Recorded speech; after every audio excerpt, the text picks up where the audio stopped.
No one can beat you at being you. And as I've embraced my weirdness and the fact that I don't necessarily fit into an archetype, as tons and tons and tons of people do, they all feel this and they nerf the edges, they round off the edges of the interesting stuff that they do in life to try and make themselves fit into the bell curve of what normal is. If you're trying to be normal, by definition, you're regressing to the mean. Normal people get normal results. Extraordinary people get extraordinary results. We all want, somehow, everybody wants to both be the most popular, most liked person on the planet and also Elon Musk or Conor McGregor or one of the Kardashians or something. And you think you don't get it both ways. Those people have ridiculous outcomes because they have ridiculous inputs. You can choose one, but you can't choose both. This year's been a year of living kind of Groundhog Day over and over again. It doesn't matter how varied your life is. Everyone in one form or another has had the guardrails brought in on variety in life. And I think what that can cause you to do is probably get into, in the same way as you get into lifestyle patterns habitually, you get into thought patterns as well. And that includes narratives around how you see things going, just how you perceive stuff. I walked back into my house when I got here, and I looked at the kitchen, and the kitchen looked different. Like, it actually looked like the dimensions of things were different. I was like, has something been moved in here? And it worked out that I hadn't, but it had been the best part of 4 weeks since I'd seen it. And there's a concept that the SAS use called a break point, and it's the moment before they will breach a door. So they'll stack up outside of the door, and that break point there is where they kind of rest, reset, and plan to go in. And I kind of considered that trip out to Dubai as a little bit of a break point. I like that. It's a cool concept, jealous. isn't it? Yeah. But anyway, we're rolling. Really So, like Charlotte Fox Webber, welcome back. You are so much less super pregnant than the last time that we spoke. It's a pleasure to be here, and I'm happy to not be pregnant, although I have a beautiful baby from it. You got a baby out of it, yeah, but you just like now half the size. Thank you. So what are we doing today? You wanted to do this thing. You said, I have an idea for an episode. I want to come on and talk to you. Absolutely. I have a real interest in understanding the life of a podcaster. And you're a particularly good one. I shouldn't just generalize it as the life of a podcaster because there are so many, and that doesn't narrow it down enough. You ask exceptional questions. You are constantly curious. I would say curiosity must be a driving force for you. What is it like to be a question asker, a seeker, a constant conversationalist? I want to get into your mind. I'm curious for what it says about you psychologically. I think that there are certain similarities between how you approach things and my work as a psychotherapist, trying to understand, inquiring, probing, looking at what's underneath, engaging intensely, wholeheartedly. But it can also be a way of avoiding and not disclosing. So I'm here to challenge you in a way, because we've had some very interesting exchanges and conversations, and I just want to turn it around because that's what I do. That sounds good. Yeah. I'm not sure what I'm in for today, but yeah, let's get started. Let's do this. Okay. You can always tell me when I'm pushing too much, and you don't have to say anything you don't want to say. Cool. So what is it like to constantly ask questions? That's an interesting one. When I was in Dubai recently, me and a friend that I was out there with, George, we were at a party that was very, very not socially distanced around a pool with a few hundred people. And 3 different sets of people said the same thing to both of us. And they asked us separately, why are you asking so many questions? In like kind of a suspicious way. The first thing that identified was that we ask a lot of questions because curious. But the second thing was that in a place like Dubai, which is perhaps a little bit showy and to do with wealth, it's obvious that the game of tennis that people play when they converse is, I'm waiting for you to finish saying your thing so I can say my thing. Right. Being honest, I was probably quite a selfish conversationalist for a long time. And it's been trained into me that actually in a conversation, the most selfish thing that you can do is ask questions, because you don't know what the other person knows. You only know what you know. So by asking questions, you elicit very interesting stories. I tweeted something today actually about the fact that people who think they're introverts might not be introverts. They might just have friends that suck. And I certainly notice I ask fewer questions when I'm with people that I'm not really that interested in what they have to say, which sounds kind of terrible, but makes sense. Like, you're not going to dig as hard in a gold mine that you don't believe there's any gold in. Right. So yeah, I certainly have cultivated that. And I think weaponizing curiosity, or that's not right, disciplining curiosity into a effective mode of discourse is something that I've really, really enjoyed doing, and has kind of been stepped up, especially this year. And I really feel that it's an art form, like the art of asking good questions without breaking the flow and without sort of losing where you're at and guiding the person that you're with, has made for, outside of the show, it's made for some of the deepest connections that I've ever had. Me and my friend, again, George, we did this flight out to Dubai, and from Amsterdam to Dubai is 7 hours on the nose. And we didn't stop speaking for the entire way there. And it was just us asking, like, we went from are sex robots ethical to what's the future of Bitcoin to like everything. And there was this poor girl sat behind him who must have been the only British person probably within about 3 meters. And she didn't have any headphones in. She must have been thinking, just shut the fuck up. Because to everyone else, it was just foreign language noise. But to her, she was probably hearing our sex robot Bitcoin myriad discussion. So yes, that's it. I enjoy it. I enjoy asking questions, and it's something that I wish I'd known a lot sooner, that it makes for great connections, great friendships, and a wonderful conversation. Fascinating. How old were you when you really discovered the value of asking questions? Only really since doing this show. You mentioned curiosity earlier on, which is the first of my 5 core values. And for everyone who hasn't gone and done it yet, Google Taylor Pearson core values, and the exercise will take you a couple of hours, but it's been one of the most important things I've done this year, which is to identify what my life is built around in terms of values. Spells out a word. The word is cases, and the C in cases is curiosity. So curiosity. I relate to that. Do you? Oh, as a therapist? Professional psychotherapist of many, many years. There's nothing worse than a therapist who lacks curiosity. Be interested. Can you be a therapist without having curiosity? I mean, you shouldn't be. Right. Yes. And it's a sign of something. It can be a real sign of burnout as well. I think curiosity is a huge energy source. Yeah, that's interesting. So tell me how you feel when people ask you questions. Does it ever kind of make you feel uncomfortable or turn the spotlight on you in an awkward way?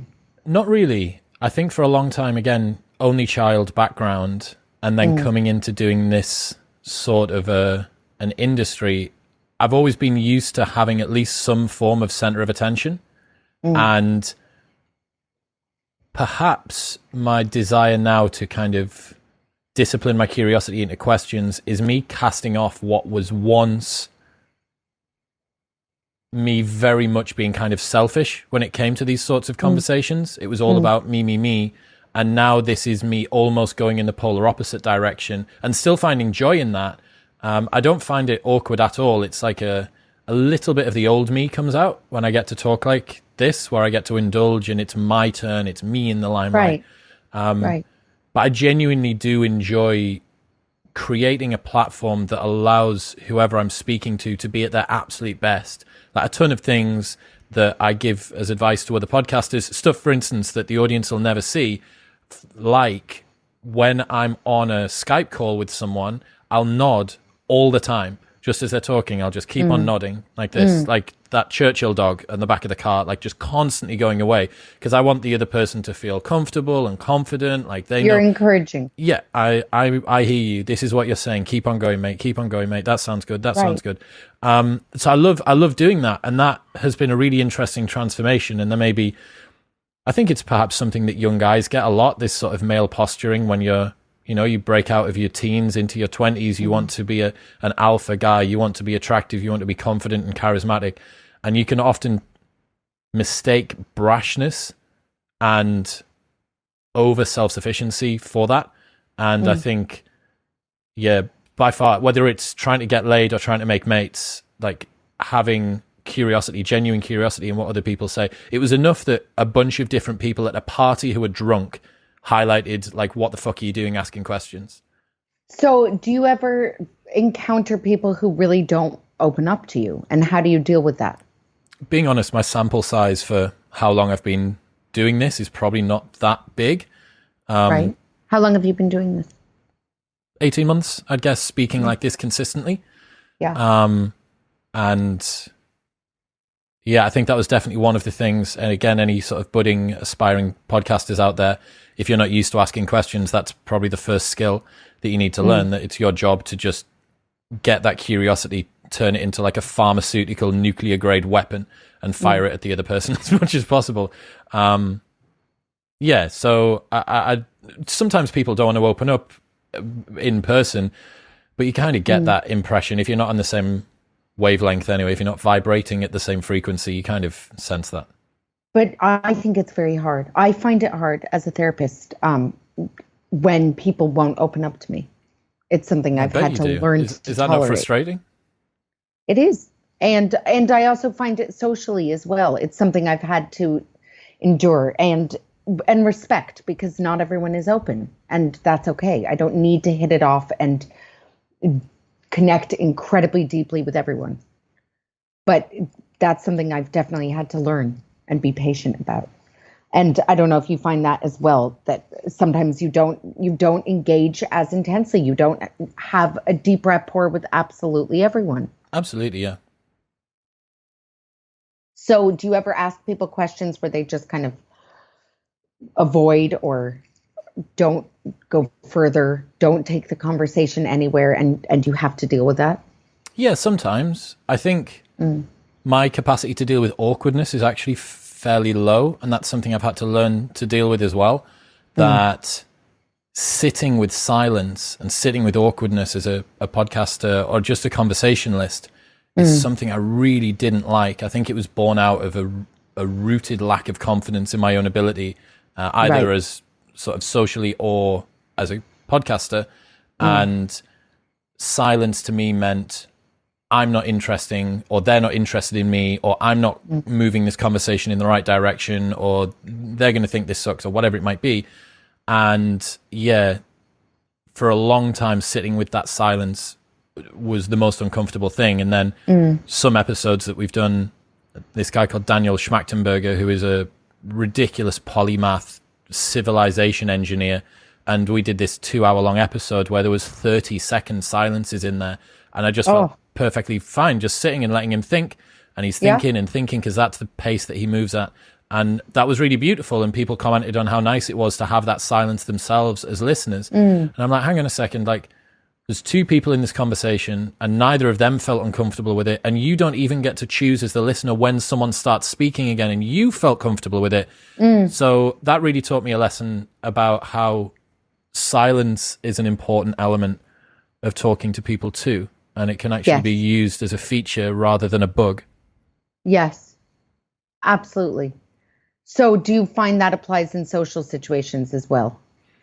A little bit more difficult, often because it's not one-on-one, and in a big group, especially the sorts of circles that I'll sometimes traffic in, there will be varying degrees of sort of brashness, charisma, outgoing extroversion, and that those sorts of people don't tend to allow for a 30-second pause, for someone to consider what the future of civilization looks like or whatever it is. It's rarer, should I say. Do you find that when you can hold back, you can actually learn a lot more? I think so. Again, talking and not asking questions is on a gradation, and further down from that is asking questions too quickly and not giving the other person time to speak. I'm sure that what's it called? The use of silence, or whatever it is in therapy that you guys use. Sure. The use of silence. Yeah. Well, it's just that I know that sitting and just letting what do you call it? Client? Patient? Client. Okay, yeah, patient makes it sound a little bit dodgy, doesn't it? Some therapists say patient, I say client. Cool. There's no perfect term. I don't really love either, actually. Person. person. Let the other person just sit and think, and then whatever comes to the forefront of their consciousness is what they say next, without you guessing what they want to say or something. Without rushing things along or crowding. And I think silence sometimes gives space, but it's about dosage, because you don't want to give someone so much space. I went to a therapist once who was just horribly withholding with the silence, and it made me feel very uncomfortable. So I think it's about finding what fits, but letting things emerge. And I guess if you're kind of crowding someone conversationally, I know for me, when I get too nervous, I go into question mode, where I use questions as a defense. Not in therapy so much, but in social situations where I just start kind of firing off questions, and and it can be a way of hiding. So I'm really, really interested in what questions say about ourselves. And as a question asker, I'm now turning it on you. So I'm doing the same thing. I'm very aware, but I'm owning it. And I feel like we have that in common, that we inquire. But where are we in all of that? What does that say about us? And what's it like to be asked questions? It's give and take. So it's interesting just to think about where you are in all of this, and what emerges from it. And how you kind of find your sense of self by constantly turning to others. Like, where does your voice come through? Yeah, again, I honestly think that this last year or so, last 18 months particularly, which has been shaped by this project, again, for all that I say to people to try and find something that they love, to look at what they did when they were a kid between the ages of 8 and 14, and then consider that some sort of evolution of that might be their passion as they get later into life. What is it that you can do for just unencumbered joy? For all that I say that it's this kind of bottom-up, emergent way that you should try and find passion, this show very much has top-down affected the person that I am in what I would say is a very positive way. But it's like it's dictated, or it's influenced the path that I've gone in terms of my own personal development. I walk away from the show and I take so much of this with me.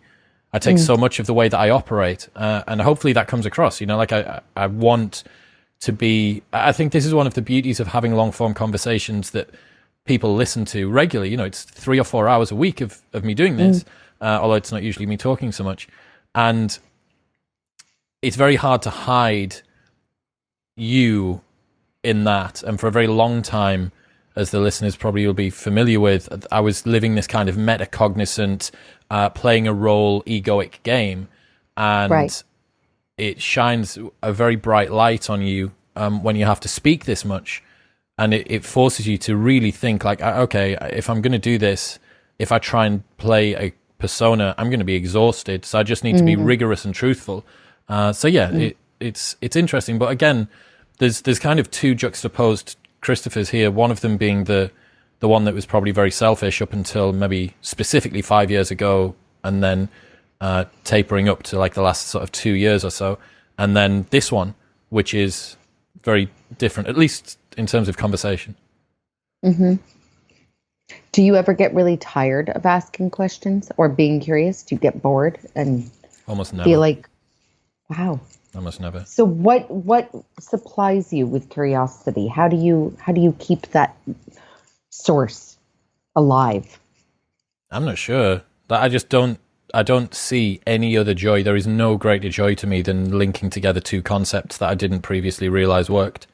Like I'll find something out about the way that social media algorithms work, or the way that this particular star gravity time dilation happens when it goes into a neutron or star or whatever it might be. Like anything, whenever I learn any of this stuff, or a little pithy aphorism about life or anything, I adore it, and it makes me incredibly happy.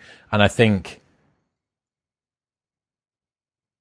I wonder how much of that. So here's something that I was going to bring up with you, obviously with your insights into psychology, was that how much do you think of the personal development world, the personal growth, self-development movement that we're seeing at the moment, is people using that to hide from a person that they don't like deep down? So if you say, I don't like me as I am now, But if I continue to grow every day between now and the day that I die, perhaps the person that I turn into might be acceptable and worthy of love. How often do you think it is that you come across people like that? It's a really interesting question. I like to think that Carl Rogers was right in saying that it's a paradox. We have to accept who we are in order to make changes. So I think that self-acceptance is often a part of growth. And it's the same conversation in a way, if that makes sense. Yeah, I get it. It's something I've been thinking about so much this year, that I have some friends that I think their desire for growth comes from a really good place. I think it comes from a place of just wanting to be better without feelings of insufficiency that's driving it. But I also think that there is a huge group, perhaps even the majority, maybe not, but perhaps even the majority of people who are tumbling down the personal growth rabbit hole in a desperate attempt to try and find a person who they are going to be proud to look in the mirror and be. I read this quote the other day about how people who have a low sense of self-worth can sometimes find in development a hope for a better future, basically. Yeah. Does that make sense? That makes a lot of sense. And I think that you're onto something really important, which is especially prevalent during the pandemic. There's a huge amount of pressure to self-actualize, and the wellness industry, the well-being industry suggests that we have to constantly be updating, improving, progressing, growing. And actually, what about self-acceptance? So I think there is that sense of coming to therapy thinking, fix me. And that can hide as I want to develop and grow. But actually, sometimes celebrating where you are already is a profoundly important thing. And I think people can come to therapy and discover that actually what they thought was a flaw turns out to be a strength. Well, I'll give you one example. Although you're totally doing your thing and turning this around on me. I see how you did that. But if you can see, I'm wearing a necklace, which is a ram with horns. A therapist I went to once said to me, in I think quite an unkind way, "You are like a ram with horns." And I think she meant it as an insult. It was an intervention. And I decided to take it as a compliment. And I began collecting rams with horns. And I love rams with horns. When I was in Italy recently, I saw rams with horns and I related to them and felt like we were one. One of the things I took from that therapy was accidental. She didn't mean for me to take it. It's not what I thought I would get from it. But I arrived in therapy thinking I need to let go of this aspect of myself. And I left thinking, actually, that's part of who I am. I don't really want to change that. What is a ram? What is a ram with horns? It means that I can be quite attached to certain things. And I probably get very assiduous about certain issues and struggle to let things go. And a ram with horns, it can be a good thing, it can be a bad thing. So there are times where I absolutely need to let go and not fixate and not obsess. But there are times where I think I'm very passionate and conscientious and I will go above and beyond for something. And that's part of who I am. So it's a strength and a weakness. But it's not just one or the other. And I've decided to kind of embrace that aspect of myself. So I think sometimes celebrating our flaws is a massive victory. And it can take a lot of work to get there. It's a kind of journey for many. I know it's an overused term to say journey, but I didn't always realize that I liked being a ram with horns. And actually, when she said it to me, I probably felt initially quite offended and hurt, but no longer.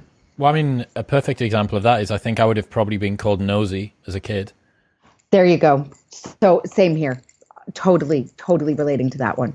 And what's nosiness? Like you roll that forward and then you discipline it down, you make it a little bit, you put a bow on it, you make the rough edges a little bit less rough. I really do think one of the things I'd love everybody to take away is the barbell or the two-sided coin paradox that is strength and weakness. Being nosy as a kid or being a gobshite, which would be someone who kind of talks a little bit too much. Can I add to the list of things absolutely. that are strengths and weaknesses? Let's make it longer. Okay, so being nosy, definitely one. Sensitive, definitely another. Were you sensitive as a kid? Of course, and most therapists are, I think. some are insensitive maybe, but yeah, I was told I was sensitive, and that felt like a weakness, and now it's a strength. Absolutely. Empathy is one. I know it's very trendy now for children to be taught empathy. I don't remember thinking that it was an advantage because I felt things acutely, and I would hear about an upsetting story and it would really get under my skin and stay with me, and I didn't know how to kind of process it, and now I've managed to make use of it because actually caring is a really good thing in my world, but I sometimes cared in a way that felt disproportionate as a child. And do you cry at like romantic Christmas movies and like beautiful sort of sad films? I felt it all. I still feel a lot, yeah. But understanding that strong feelings can actually be a wonderful life-enhancing thing has taken time for me. Yeah. There was a question asked by an audience member when I went to go and see Jordan Peterson live in Manchester a couple of years ago. And the question boiled down to, the depth of my consciousness causes me to suffer. I'd prefer to be ignorant like my dog than have to... Yeah, it's both a blessing and a curse to feel everything so very deeply. Oh, yeah. And I understood the question, and I really sort of empathized with the question as well. But we don't have that luxury. We don't have that choice. It's like the allegory of the cave. Do you know that? Plato's allegory of the cave. Yeah. So I advise anyone who doesn't know what that is to just go on YouTube and learn about it. It's basically taking the red pill, that once you see something, you can't unsee it. Once you learn something, you can't unlearn it. And that's the beautiful thing about having a conversation, that when someone convinces you of something, it's literally like a parasite in your brain, but hopefully one that's good. Someone convinces you of something, you can no longer be unconvinced. And yes, I think that the depth of experience giving you that richness in life is something that can cause people to have turmoil, right? Like it can hurt. It hurts to feel things that you know other people probably don't even notice. That way that person glanced at you, that slight shoulder turn, or the fact that they hugged everybody else and just gave you a handshake when they left, or whatever it might be, all of these little things. And even just the fact that I noticed this stuff, like these are all examples that I've seen not on me, but in other people in the last month, because I've been around, I'm not used to being around so many people. I was just like hyper social for 4 weeks. And all I'm doing is observing, just looking at stuff. But what's that? That's the nosiness coming through again. That's the curiosity. That's the hypervigilance, I would call it too. Yeah, perhaps.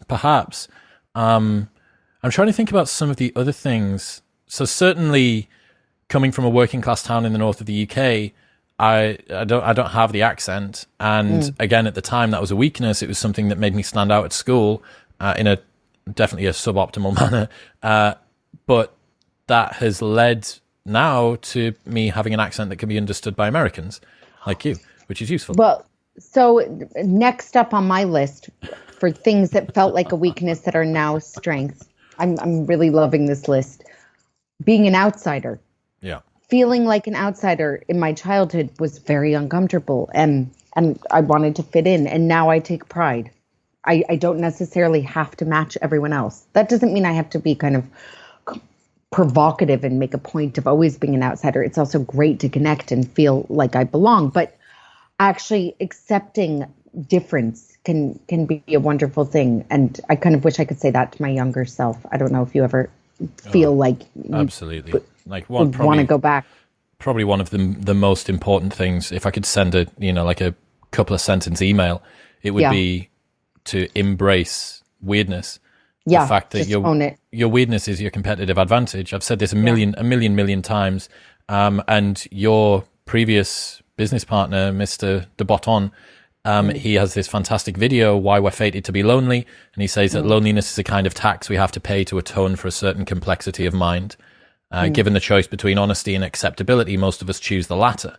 But that very much is your unique route to never being competed against. And that comes to within business, career, it comes for personally, everything. If you decide that no one else can ever be you. No one can beat you at being you.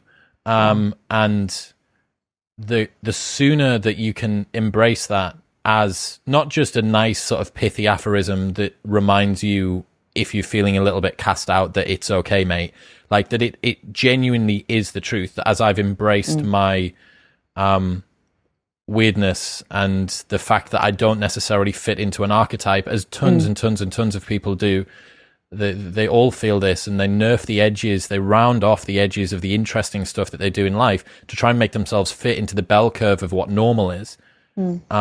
But as George McGill, the buddy that I went to Dubai with, said, if you're trying to be normal, by definition, you're regressing to the mean. Normal people get normal results. Extraordinary people get extraordinary results. Like, we all want, somehow, everybody wants to both be the most popular, most liked person on the planet, and also Elon Musk or Conor McGregor, or, you know, like one of the like Kardashians or something. And you think you don't get it both ways. Those people have ridiculous outcomes because they have ridiculous inputs. And you can choose one, but you can't choose both. Right. So let's go back to you, if we can. Cool. Tell us something disturbing, something surprising. Take a risk. It doesn't have to be the big trauma with a capital T, maybe trauma with a lowercase t. So I've certainly sort of realized a lot, kind of following on from what we just said there, realized a lot that the sort of insights that I've got by being an outsider are very liberating and very enjoyable. But at the time just felt like such a curse. Like I just didn't fit in. I remember I used to think about how other people dressed, or find bizarre quirks in how groups of people that I wanted them to like me, what I thought it was they were doing that was binding them together as a group. It's like, oh, it's because they were all wearing like skinny jeans and I was wearing loose fitting jeans, or it's because they all walk this way to school, or I walk that way to school, or whatever it might be. And I think that for a long time I was just confused by a lack of acceptance, especially as a young kid. And again, without necessarily a brother or a sister or someone who's kind of either always got your back and or can teach you the common rules of socializing. That's really only something, kind of like realizing the impact that my childhood had on me is very, very much only something that I've come back to. And in a way, I find it fascinating. I really enjoy tracking the line, tracing the route that different elements of me has walked, and everyone that's listening can think the same. Like, everything that you are now is the flower that's grown out of a seed of something that was planted when you were much younger. And again, another School of Life video is where they talk about bad inner voices, and they say all bad inner voices were once a bad outer voice. And when you hear the way that you criticize yourself for underachieving at X, or not being good enough at Y, or the shame that you feel when you make a blunder sort of socially, whatever it might be, a lot of those voices, if you listen closely enough, they're spoken in a cadence of someone that you can remember from when you were much younger. Sure. So for you, let's get specific. Let's get personal. I don't know, being honest, this is why I asked you to be my therapist, and you said that we know each other too well and you won't do it. But I haven't done this work. There is but there's work to be done. Yeah, there's tons. And I find it interesting. Like, I genuinely have embraced the opportunity to delve into these sort of deeper areas of myself. But I don't know. Like, I can listen quietly enough to know that it's a familiar voice, but I don't really know what the amalgamation of everything is. And yeah, but that was an interesting insight. You know, I've got a lot to thank your previous job at the School of Life for these insights that have sort of rolled forward and allowed me to see this sort of stuff. But yeah, I don't think that I know. I can't pick it apart. It's like a very messy sort of soundtrack at the moment, and the texture of my mind when I try and get to that place is something that requires more work. It's like a glass ceiling and a glass floor that I can't really get past just yet. But see, what you've done is really brave, actually, because you have said, I don't know. which is a really honest part of any emotional discovery. That there is that bit of mess and uncertainty and kind of unknowing that's part of learning and growing. So that's a really genuine aspect of this process. And of course, this is not therapy, and you're right, I won't be your therapist, but we can have intense, deep conversations, of course. But I think it's really important to not have it all be tidy and resolved. And there can be a sense that emotional epiphanies happen overnight, and it's a creative process. And any creative process requires stages and steps and a bit of mess and experimenting.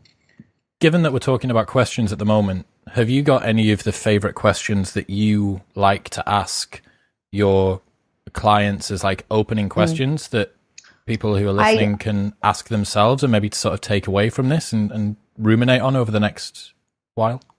Sure. I mean, I don't encourage ruminating, but sure. Tell me about a time that you thought you couldn't survive, and tell me about what got you to the other side, or if you have gotten to the other side. That's a cool question. It's not a question I always ask, but I am asking you. I can definitely take one from this year that going into I ruptured my Achilles 3.5 months ago. And as someone who sometimes has catastrophic thinking, I just presumed that it would go badly. I didn't think I had a particularly good constitution to be resilient in that sort of a situation. You know, if I can get sad and upset when there's ostensibly nothing wrong, when there's really something wrong, just how fucked am I going to be? And I think I just presumed I was a lot more fragile than I was. Fascinating. Yeah, it was interesting. I found in myself a room. It was like living in a house for your entire life and finding a door to a room that you didn't know existed, and you open it and it's like a fucking bunker, and it's lead lined, and there's a shotgun in there, and you can take on a lot. It was very endogenous. It came out of somewhere inside of me. And I think that that's reassuring for people who think that maybe they don't have the resilience. They see people who go through much, much worse things than I do. You know, people who've been like human trafficked or captured by terrorists, or, you know, lost both of their legs, have been terminally ill, all of this sort of things. There is certainly something inside me, and presumably other people as well. Because I heard these stories, right? You hear about this person had his arms stuck under a rock in the middle of the desert for 72 hours with no water, and he survived and then did a ultra marathon back to whatever. And you see people like David Goggins getting after it, and you think like what on earth is wrong with these people? I'm never going to be like them. But kind of when reality comes a knocking, there is something that answers. And that for me was that was a really interesting insight this year. That's probably one of the things I'm proudest about out of this year. Obviously, I'm happy with how this project's gone and other bits and pieces, but certainly my response, the way that I responded, is one of the things I'm most proud of. So just to recap, you thought you were less capable, less resilient, less robust. Precisely. And actually, you've gotten to the other side, and when something really did go wrong, you were able to handle it. Yeah. How encouraging. Yeah, very much so. And bolstering. But it makes me think, like, what on earth was going on? Why was there periods during my 20s where I wouldn't be able to get out of bed for days on end, just crushed under the weight of existence, when there was nothing wrong? So, sure. I mean, it's really interesting how there are times in life when stepping in a puddle is traumatic, and other times when you have a true disaster and you can actually deal with it. And I think sometimes it's harder when things aren't going wrong and you're just feeling a kind of despair. So I feel for the person in you where everything was ostensibly going okay and you were really suffering, just carrying the weight of existence. That's still hard. In some ways harder, because the world couldn't even see what was wrong, and you didn't even have any explanation for what was happening. Yeah, the shame around depression was something that it took me an awfully long time to deal with. That especially because of the asymmetry we see online now, that we all now not only have to live up to other people's ideals, but the ideal that we've set for ourselves on our own social media channel, right? Like, you put yourself across as X, Y, and Z, and then one day you're fucking the Batman symbol, and you think, oh, hang on, like, I'm supposed to be X, Y, or Z here, and you have to try and compensate. And yeah, I was so ashamed, like, the fact, why am I in bed? Like, why can't I get out of bed? Why can't I feel good about life? I haven't got any problems. So it got very meta. Oh yeah, hugely. And obviously those thought loops kind of make everything worse. And I can rationalize, I've got advice, I've given advice to tons and tons of people of how I try and deal with depressive episodes. But at the time, it just feels like drowning in thoughts. Like, that's what depression feels like. It feels like you're drowning under the weight of your own consciousness. And it's such a heavy situation to exist in that it really doesn't surprise me how getting out of bed can feel like it takes a superhuman effort. Opening the curtains requires the world's strongest man to give you a hand with it. Totally. It's really interesting. In the course of 5 minutes, I feel like you've already changed gears in your attitude towards that time in your life. Because first you kind of made light of it, and you said you couldn't really cope with life at the time, but then you were able to cope with your Achilles. I feel like you've now become more compassionate to that inner self. Yeah, maybe. I think there's probably a bit of defense mechanism that goes in there, that if you can be flippant about a situation that once gave you trauma, that you kind of don't remind yourself of that.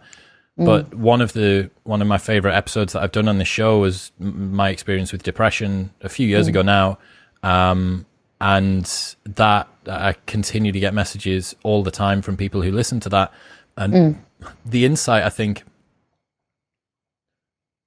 I haven't heard many conversations from people where they've dealt with depression and it's been just because, it's not the grand needed to go to rehab, overdosed on drugs, cheated on my girlfriend, got kicked out of the house, got found by the police. No situational stressor.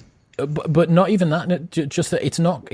There's no glory or grandeur or even narrative behind it.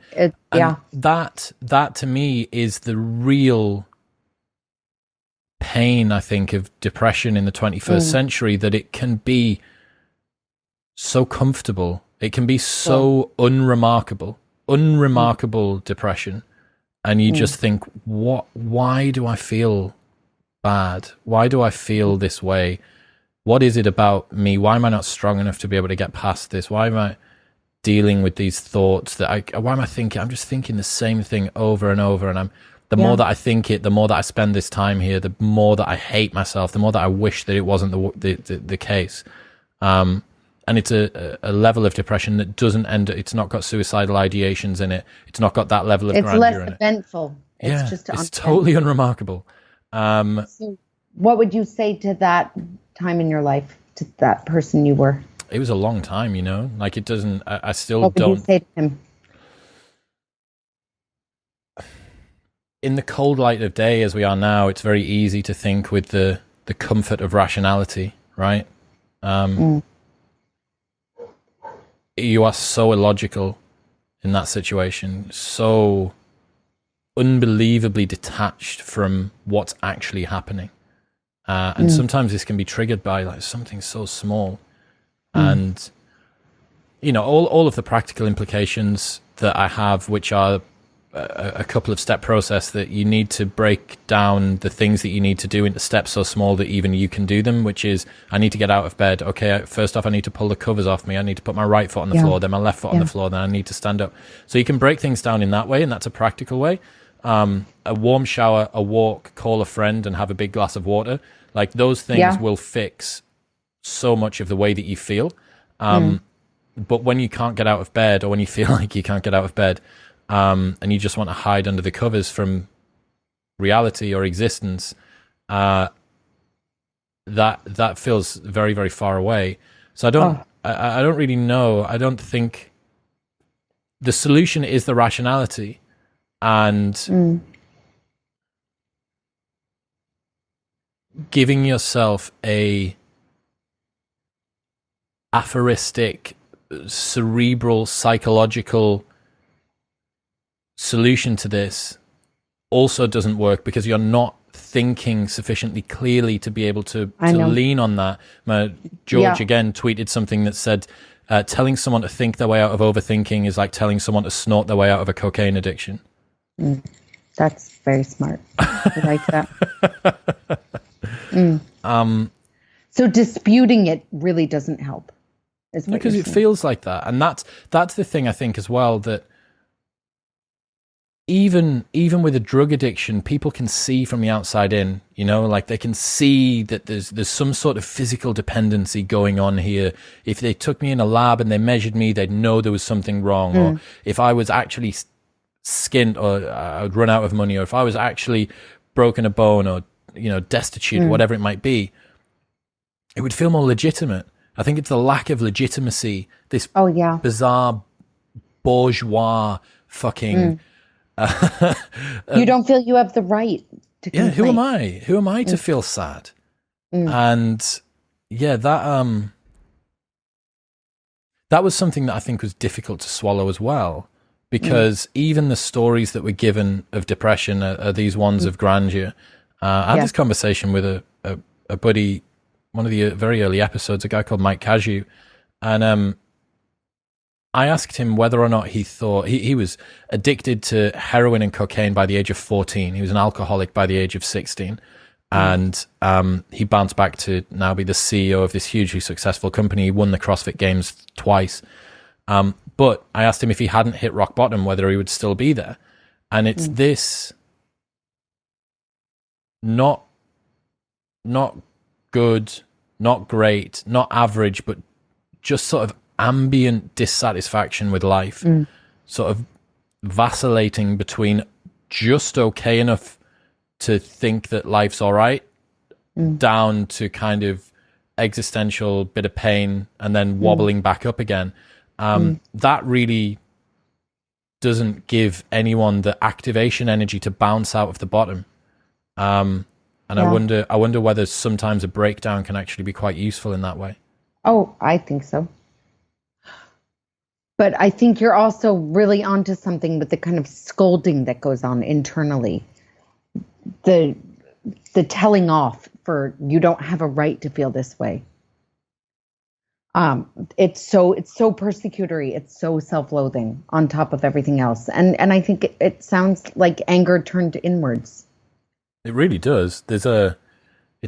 It's probably very quickly it becomes the majority of the weight that you're trying to bear. I think the self-referential, the narrative about the narrative. Yeah. Because the first thing only exists, whatever it is that kicks off the bad mood, that first thing only ever exists for just, a fleeting conversation, meeting, day, concern, whatever it might be. And then after that, it's the thoughts about thoughts. And the feelings about feelings. I often see this in therapy. You have the primary emotions, which just happen for various reasons, and they're fine, whatever they are. But it's often the secondary emotions that are so tricky. So feeling angry at yourself for feeling sad, and kind of coming in with the judgment. So it's often looking at the secondary emotions that can be really helpful for then just accepting the primary emotions, if that makes sense. So you said, think about a time when you thought you couldn't survive, and then think about how you did. What's another one? Another question that people can not ruminate on, that people can enjoyably think about. What would you say to the most fragile part of yourself?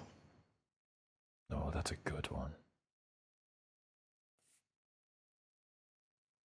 I think I take things very seriously. I take life very seriously. It's a function of someone who thinks a lot, because small incidents get magnified up to take up more room than they deserve. I've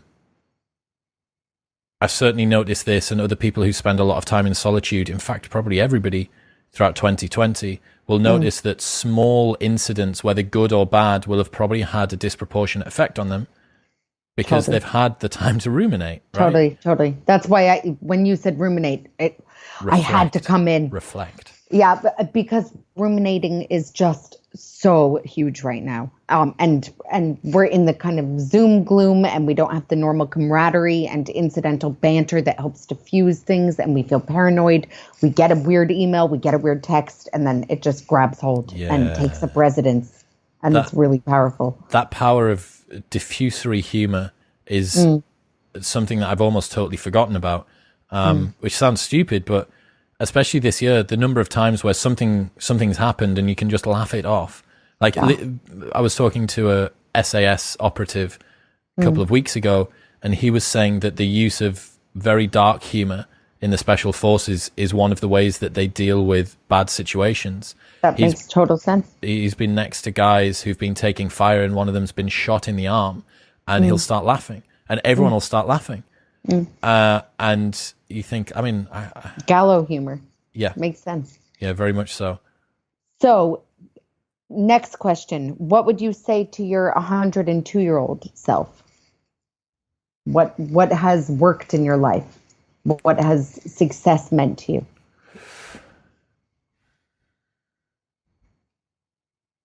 That's still something that I think I'm working out. I think that when you do a ton of self-work, which I've done over the last few years, and hopefully as more people listen to the show, they kind of get dragged through that world as well.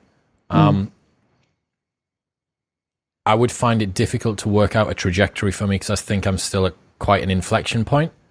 I get really jealous. That's one thing that I do get interestingly jealous about, is whenever I meet people that have very concrete senses of where they want to be longer term. I was talking to this guy while I was in Dubai who said, do you know what it is, man? Like, he's an architect. He's doing all of these different things, making a ton of money, like very successful, young guy as well. And he was like, do you know what it is, man? Like, I'm loving what I'm doing at the moment, but I just can't wait to own a bar on a beach with my wife and my couple of kids in somewhere hot. Totally clear plan. And I'm like, are you fucking kidding me?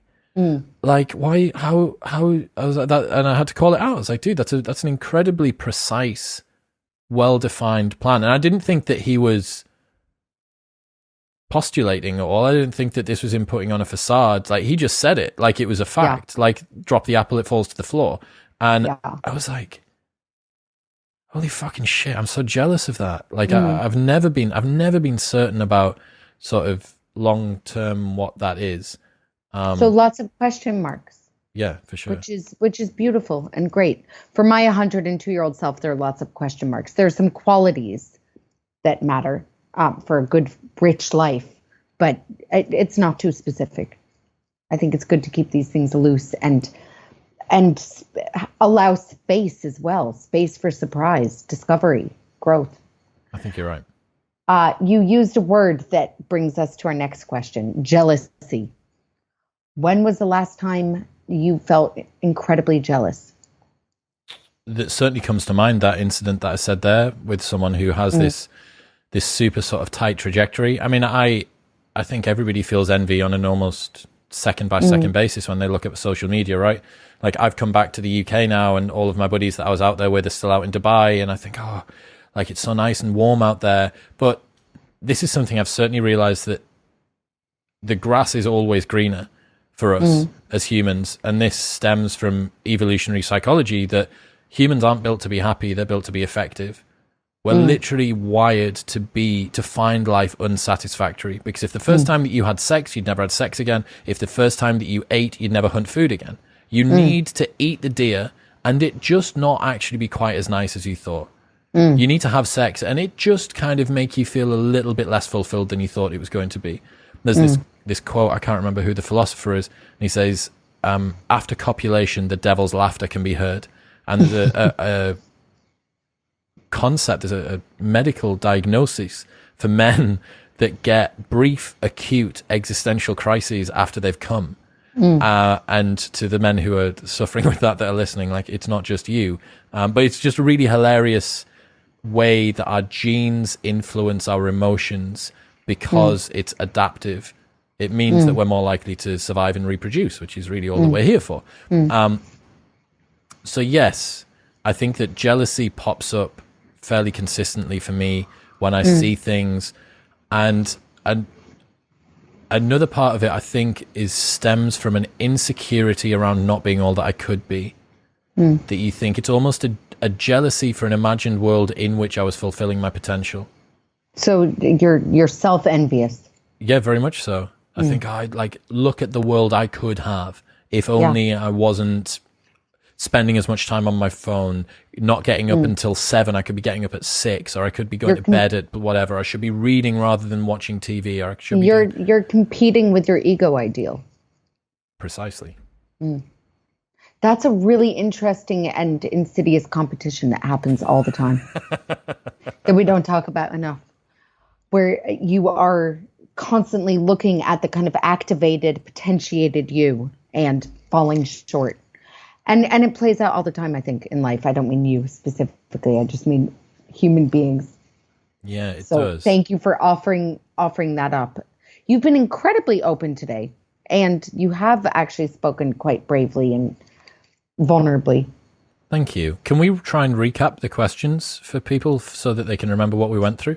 Yeah, absolutely. So, question 1, can we list some traits that felt like flaws in our childhoods but actually turn out to be strengths? So identify those weaknesses and turn them around into sources of success.